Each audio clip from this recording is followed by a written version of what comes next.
शिव पुराण में भक्ति, ज्ञान और वैराग्य का इन तीनों के बारे में बतलाया गया है। इसमें वेद और वेदांत का विशेष रूप से वर्णन किया गया है। माना जाता है कि संपूर्ण जगत में सर्वप्रथम महादेव ही सर्वज्ञ थे और संपूर्ण जगत के स्वामी थे। भक्ति से ही इनका साक्षात्कार संभव है, जहाँ से मन वाणी लौट कर आ जाती है तथा जिसने ब्रह्मा, विष्णु, रुद्र और इंद्र आदि से युक्त यह संपूर्ण जगत समस्त भूतों एवं इंद्रियों के साथ पहले प्रकट हुए थे, वही है महादेव। महादेव सर्वज्ञ हैं, समस्त जगत के स्वामी हैं, यही सबसे उत्कृष्ट हैं। भक्ति से ही इनका साक्षात्कार संभव है, और अगर ऐसा नहीं होता तो किस प्रकार से दानवगण महादेव को प्रसन्न करके दर्शन पा सकते थे, यह तर्क का विषय है। देवता की कृपा से ही भक्ति संभव है और भक्ति से ही देवताओं की कृपा संभव है। इसे इस तरह भी देखा जा सकता है कि भक्ति और कृपा दोनों एक दूसरे के पूरक हैं। अगर देव कृपा नहीं होगी तो भक्ति के मार्ग में आप कैसे अग्रसर हो सकते हैं। भक्ति ठीक उसी तरह कार्य करती है जैसे कि एक बीज बिना बीज के पौधा या पेड़ बन नहीं सकता, उसी प्रकार बिना भक्ति के कृपा संभव नहीं हो सकती। भगवान शिव की कृपा से हमें वेद तत्व का, विद्या के सारभूत का ज्ञान प्राप्त होता है। शिव पद की प्राप्ति ही साध्य है, उनकी सेवा ही साधन है तथा उनके प्रसाद से ही हमें नित्य फल की प्राप्ति होती है। और वही नित्य फल जब हम शिव के चरणों में अर्पित कर देते हैं तो हमें परमेश्वर की प्राप्ति होती है। उस भक्ति के साधन अनेक प्रकार के हैं, जिनका साक्षात वर्णन शिव पुराण में किया गया है। उनमें से सारभूत साधनों का संक्षिप्त वर्णन हम कर रहे हैं। कान से भगवान का नाम सुनना और लीलाओं का श्रवण करना, वाणी द्वारा उनका कीर्तन करना और मन के द्वारा इन सभी का मनन करना, ये तीनों साधन महान बताए गए हैं शिव पुराण में। महादेव भगवान की पूजा उनके नाम के जप तथा उनके गुण, रूप, विलास और नामों के युक्तिपरायण चित्त के द्वारा जो निरंतर उनका चिंतन करता रहता है, उसे ही हम मनन कहते हैं। वह महेश्वर की कृपा दृष्टि से उपलब्ध होता है।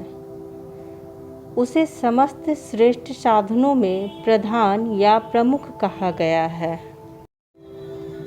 महादेव के नाम, गुण और लीलाओं का श्रवण करने से यानी सुनने से संपूर्ण मनोरथों की सिद्धि होती है।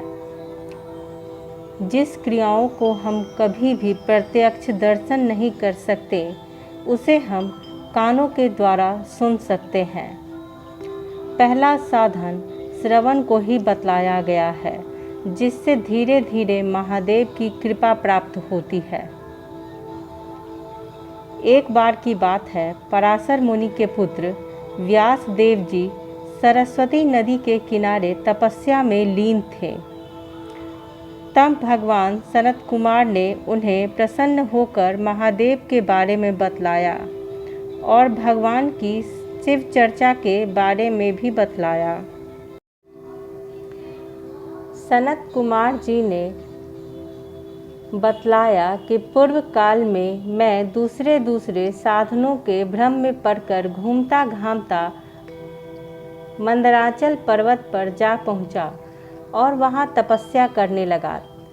तदंतर महेश्वर शिव की आज्ञा पाकर भगवान नंदीश्वर वहां आए। उनकी मुझ पर बहुत बड़ी कृपा हुई और दया हुई। वे सबके साक्षी तथा शिव गणों के स्वामी भगवान नंदीश्वर मुझे स्नेहपूर्वक मुक्ति का उत्तम साधन बतलाते हुए बोले, भगवान शंकर का श्रवण, कीर्तन और मनन, ये तीनों साधन ही वेद सम्मत हैं और मुक्ति के साक्षात कारण हैं।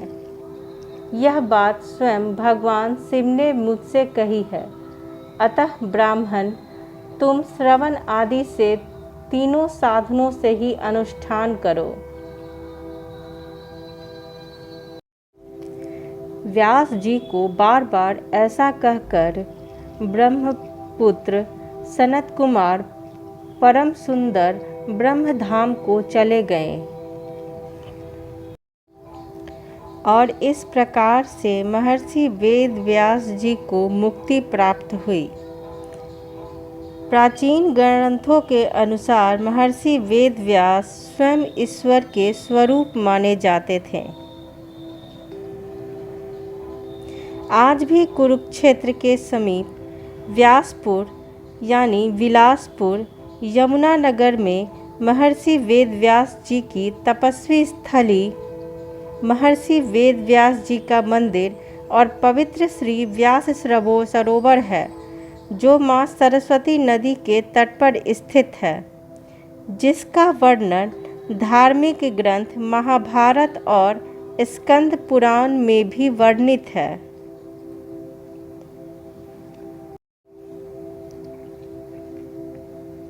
सृष्टि की उत्पत्ति, स्थिति एवं संहार के अधिपति शिव हैं।